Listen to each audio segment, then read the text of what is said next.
waxaad madaxweyne dalka qabsan doontaa iyadoo qaar badan oo kumanaan oo ku codeeyay gobolka Soolha markii hore ay maanta yihiin waxa weeye mucaaradan dalkan la tusi karin oo had iyo jeer waxa weeye lagu ababiyo oo waxa weeye lagu waaniyo waxa weeye loogu heeso inay dalkan nacaan ama ay saaq waxa weeye had iyo jeer ka fogaadaan hebel madalki iyo hebel wax ma la siiyay iyo hebel gaadhu iibsaday iyo kala guriyo dhistay iyo aan kaaru degay iyo turkigu degay iyo gaadhina waxa weeye waa iskuulka caruurtiisa ku tagtaa midna uu ku soo adeegtaa waxaas cidina ka qorimayso ma aha in aad tixgeliso waxa weeye kumanaanka waxa weeye mutadaawac ee xisbiga u shaqeynaya kugu soo ururi doona mid kasta doonaya wixii xisbiga ka galay in waxa weeye loo soo celiyo ama waxa weeye boos la siiyo waxaan si gaar ah u xusayaa waxa weeye madax dhaqameedka beesha bariga burco habar jeclo oo hormuud u ahaa waxa weeye isbedelkan imika dalka ka dhacay belinta Subayrawal suldaanka guud Suldaan Xasan iyo kumanaanka kale isbedel doonka ay hogaaminayay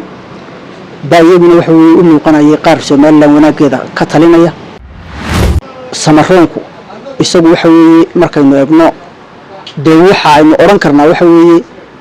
waxay ahaayeen halka ugu adag ama waxa weeye doorka ugu adag ee waxa weeye madax dhaqameed qaatay madax dhaqameedka beesha Garxajis oo ahaa kuwii dhowr iyo 10 sano waxa weeye u ceelaliyada ahaa kursiga iyagana waxaynu ka baranaynaa in wax lagu doono waxa weeye hadii bedekeed ku leeyahay samir iyo dulqaad Cabdiraxmaan waa nin shir rabano maadaama muddo dheer soo tabliiqeynay waxa weeye in sidii kursiga u gaadhi lahaa dadka codka faraha badan leh waxay muujinayaan dad ciro jecel waxay muujinayaan dad waxa weeye hadii bedekeed ku leeyahay doonaya isbedel oo noloshu ay ku adkaatay waxa weeye dad hadii bedekeed ku leeyahay xulafaa markii ugu horeysay ee dad tira inta leeg ay Soomaaliland waxa weeye oo kaararka qaatay aanay codayn kaliya ma oran karno dadkaas kaarar baa ka lumay ama waxa weeye way wahsadeen ugaas Cabdiqaadir Xaaji Faarax Xaaji Cilmi oo kamid ah aqoonyahanka reer Soomaaliland isla markaana ka faalooda siyaasadda iyo arrimaha bulshada ee Soomaaliland geeska iyo caalamkaba oo halkan oo hotelka Burco International ee magaalada Burco kula hadlay qaybo kamid ah warfadiyeenka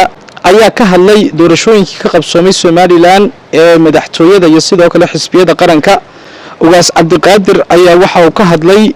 doorashooyinkaasi iyo waxyaabaha ay kaga duwanaayeen doorashooyinkii kale sidoo kale ugaasku waxa uu fariin tacsiya u diray madaxweynihii hore ee Soomaaliland Axmed Maxamed Maxamuud Siilaanyo oo ku geeriyooday dhawaan magaalada Hargeysa inna lillahi wa inna ilayhi raaji'uun waxa weeye waxaan doonayaa inaan ka mid noqdo boqolaalka kun ee reer Soomaaliland ee u tacsiyeynaya madaxweynihii hore Axmed Maxamed Maxamuud Siilaanyo geeridii naxdinta lahayd ee ku timi dhammaan ka tacsiyeynayna ehelkii iyo qaraabadii iyo bulshooyinka reer Soomaaliland wuxuuna ka mid ahaa dadkii waxa weeye juhdiga iyo waqtiga badan geliyay in dalkani uu xoroobo wuxuu ka mid ahaa waxa weeye halyeeyada hadiyo jeer aan ugu yeeri karo waxa weeye hanti siyaasadeedka reer Soomaaliland door weyn buu ka soo ciyaaray waxa weeye halgankii sidoo kale waxa weeye xilligii lagu dhawaaqay gooniistaaga maskabiyo kala duwan oo ilaahay heer madaxweyne gaaray ayuu dalka soo qabtay ilaahay ha u naxariisto baan leenahay isagoo wixii muslimiinba waa inuu taariikhdiisa nooleynaa isagoo kuwii halyeeyadii kale ka horeeyay waxa weeye dalkan waxa weeye u soo halgamay saaxiibka ahaayeenba Siilaanyo waxa ay saaxiib dhow ahaayeen oo waxa weeye isku waqtina ahaayeen waxa weeye halyeeye kale qaran oo waxa weeye dalkan dhidibada u taagay oo ugu horeeyay waxa weeye geesigii aynu ku faano ninkii maskaxda badnaa siyaasigii waxa weeye dad geyga Soomaalida aan ka ahaa Cabdiraxmaan Axmed Cali oo isagu Siilaanyo ugu horeeyay waxa weeye iyo labadii madaxweyne ku xigay waxa weeye dalka oo ahaa ninkii hadii bedekeed ku leeyahay dalka xoreeyay dalka reer Soomaaliland maanta ku noolaanayno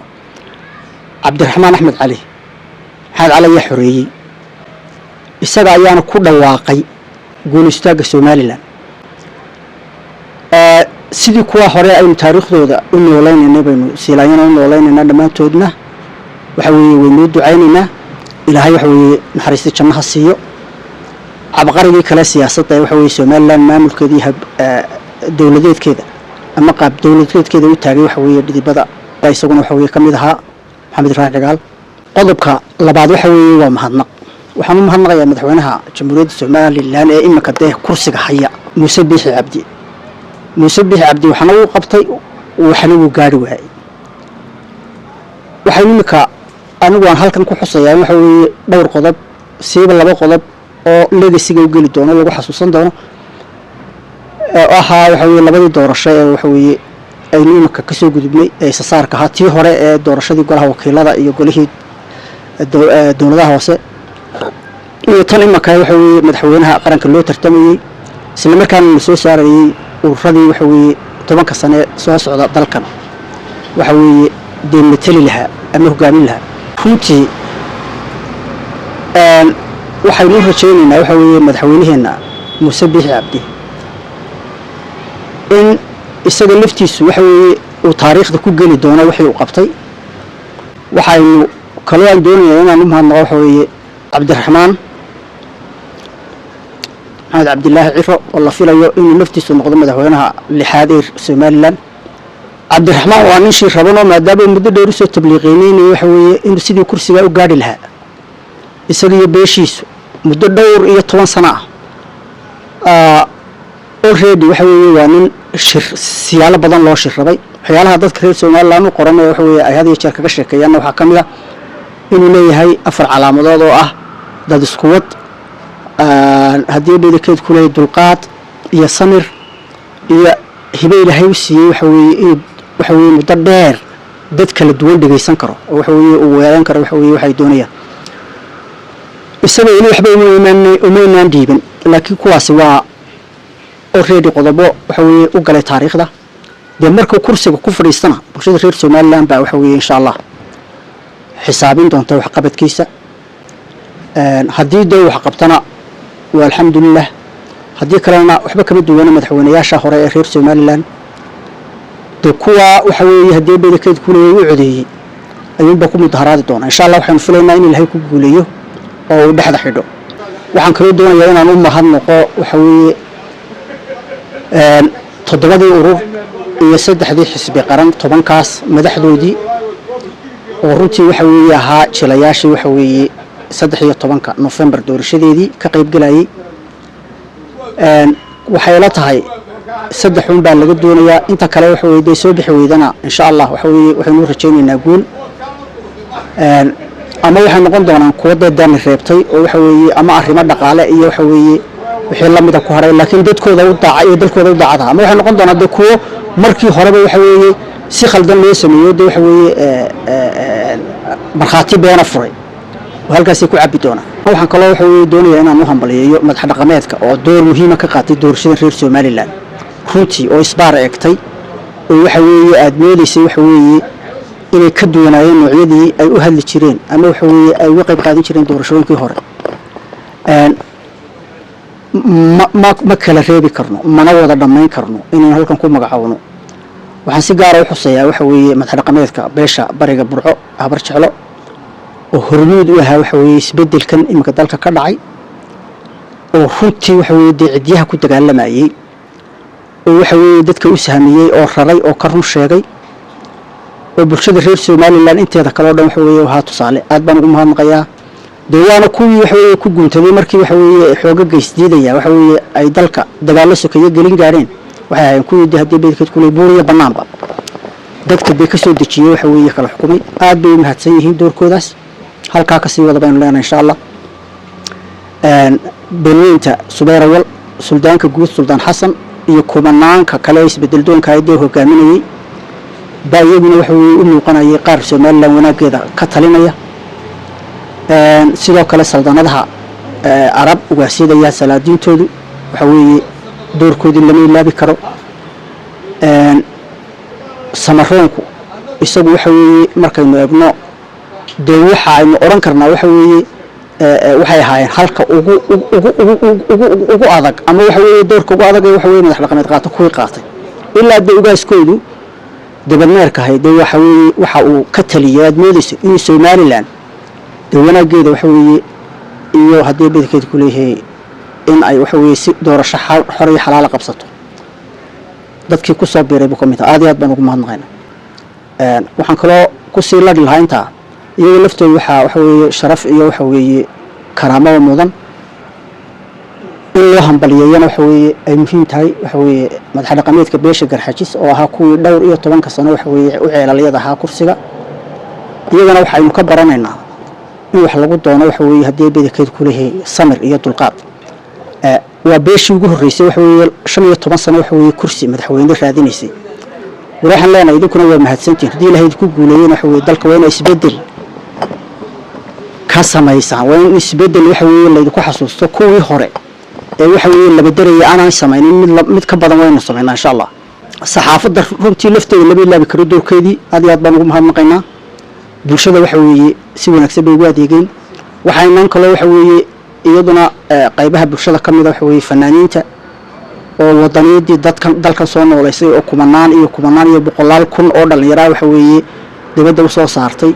waad meelaysay waxa weeye inay ka koreen qabiilnimo laakiin ay qarannimo waxa weeye maanta ka gabyayaan waxa weeye dadkooda ay ku hogaaminayaan ugamaynaan baran waxa weeye heerarka noocaas oo kala in hore u garaacaan haday garaaceen way yaray laakiin waxa weeye sanadkan way subulatay aad iyo aad baynu iyagana waxa weeye ugu hambalyeynayna halka ka sii wada baynu leenahay cidii dalka wuxuu dhintana de sayriga ku afuuf cidii waxa weeye dalka wuxuu qabatana de soo dhaweeyay waa soo jeedin aan u gudbinayo madaxweynaha cusub ee qarankan Cabdiraxmaan Ciro hadal badan isaga oran maayo waayo waa araga waana nin umada u soo bandhigay buug program oo ay ku qoran yihiin waxa uu qabanayo xisbigiisu run ahaantii qodobka ugu muhiimsan ee madaxweynaha xasuusin lahaa waxa weeye xisbiyada badan ee ka horeeyay way soo bandhigi jireen buugta laakiin muhiimadu waxa weeye xisbigeeda waxa weeye ka soo baxayo ka rusheegay buuggan uu dadka u soo bandhigay iyo waxaan dadka u ballan qaaday madaxweyne adoo ka duulay waxa dalkeena aafiyay inuu yahay waxa weeye waxa loo yaqaan musuqmaasuqa ama corruptionka adoo ka duulay waxa weeye dalkeena waxa weeye boqolkiiba 74 ay dadkii dhalinyarada ahaa ee wax bartay waxa weeye shaqo la'aan guryaha u jiifaan ama waa shaqo la'aan daandaamisay adoo ka fakaraya in dalkeenu boqolkiiba 97 waxay cunaan ay dibadda kala soo degaan oo ay yihiin dal aan waxba beeran oo halka waxa weeye ka hagaasay adoo ka duulay waxa weeye dabaqadaha samaysmay ee dadka ah ee qaarna waxa weeye ay sanada degeen qaarna hadii beekay ku leeyahay waxa weeye de 48 saacadood laga yaabay inaan dheriba waxa weeye dab saaran kuwa adoo ka duulaya adigoo og waxa weeye siyaasadda arrimaha dibadda ee dalkan halka ay maanta marayso cadawada badan ee nagu hareeraysan aynu waxa weeye gamceena ku sameeynay adiga oo waxa weeye og hadii beedkeeda ku leeyahay dhaqaalaha dalka qaabkii loo maamulay in waxa weeye aan si isleeg loo maamulin oo waxa weeye dhaqaalaha dalka ka soo baxaya gobolada iyo degmooyinka reer Soomaaliland aanay u siinayn oo kifadu ay dhinac u dheeliday waxa soo dhan adigoo og sida kaliya aad hawsha kaga guulgaari kartaa ama kaga midho dhalin kartaa madaxweyne ma aha in aad tixgeliso waxa weeye kumanaanka waxa weeye mutadaawac ee xisbiga u shaqeynaya kugu soo ururi doona mid kasta doonaya wixii xisbiga ka galay in waxa weeye loo soo celiyo ama waxa weeye boos la siiyo ma aha in waxa weeye dadka soo shaqeeyo waxa weeye la abaal mariyo xaqna way u leeyihiin laakiin waxaan kugu boorinayaa inaad xulato dadka saari kara oo gaari kara waxa weeye waxa dadka soo ballan qaaday buuga dadka soo bandhigtay madaxweyne cid gaari karta xulo kriteeriyo ku xulo hadhowto kaasay ummadan ku codaysay ee dhowr 60 waxa weeye boqolkiiba maraysa kaasay kugu la xisaabtamayaan hebel madhirki iyo hebel wax ma la siiyay iyo hebel gaadhu iibsaday iyo kala guriyo dhistay iyo ankaaru degay iyo turkigu degay iyo gaadhina waxa weeye waa iskuulka caruurtiisa ku tagtaa midna uu ku soo adeegtaa waxaas cidina ka qorimayso waxa laga qorayaa in dadkan danyarta ee boqolkiiba 64 ee codka ku siiyay noloshooda waxaad ka bedesho ayuunba ku muhiim taana waxaad ku gaari kartaa adigoo xusho team adag oo hawshan ka saaraya oo wadaniyiin ah bidar dirira in hadii beedkeed ku leeyahay ay waxa weeye baraayirtii ama tixgelinta siiyaan inay dalkan u adeegaan halkii ay ka adeegan lahayn taasa ku muhiim ka fiirso muddo badan qaado la wada tasho dadkaaga oo dhan dadka waxa weeye wajiga ugu horeysa kama soo hadha baashu boodada hore faraska kama soo hadhay kasbarashka dadku qaadanayaan kama soo hadho waxa weeye go'aan qaadashada dadkii kaa saari lahaa dalka ka xulo ha u eegin kana muddo badan ay ag taagnaa iyo kana haddii bedelkeed ku leeyahay maalin hadal iyo kana waxa weeye xisbiga lacag geliyay laakiin waxaad intaa ku baraxdaa yaa kale wax qaban karaya waxaan anigu qabaa maalinta waxa weeye programkaagaasi waxa weeye aad fuliso in shaqo la'aantu ay hoos u dhici doonto in kala sarreynta dabaqadaha dadka Soomaaliland ka abuurmay hoos soo dhici doonaan in suuqyada xorta ahaa ee dabarku ay soo noqon doonaan waayo suuqyada maanta waxa weeye waa kuwo u xiran shakhsiyaad iyo qaar u xiran kooxo waxaan maraynaa waxa weeye monopoly iyo oligopoly waxaan loo yaqaanaba dalkeenu waxa weeye maanta ku jira in suuqyada xorta soo celiso ballanqaadkaaga iyo buuggaaga way ku jirtaa madaxweyne ka dhabeetaasi nolosha dadka ayay qayb ka noqonaysaa in waxa weeye ay wanaagsanaato mar kasta checklist-kaagu ha noqdo inaad gaadho indicator aad dadka u ballanqaado inaad kaga duwanaato madaxweynayaashii hore intay wax ballan qaadaan fulin waayey waa arrin muhiima oo taariikhda kuu geli doonta kulleyba way dhacdaa in madaxweyne kastaaba waxa weeye uu dhaliila yeesho sababtoo dadka Soomaaliland anigu aan laftoodu ka tirsanahay aan madax dhaqameedka u hayba dhaliilo badan leh oo dad qabyaaladii hadii jeer ku shaqeeyo waxa weeye maxaa beeshayada loo qabtay wax la mid ah iyo maxaan anigu helaya abuur wadaniyad dadkana waxa weeye bedel wala bedeli karaa madaxweynuhu uu bedeli karaa ummadiisa uu bedeli karaa kaliya waxay ku xidhantay waxa weeye marka waxa weeye taa arinta ka run sheegto hantida qarankana la ilaaliyo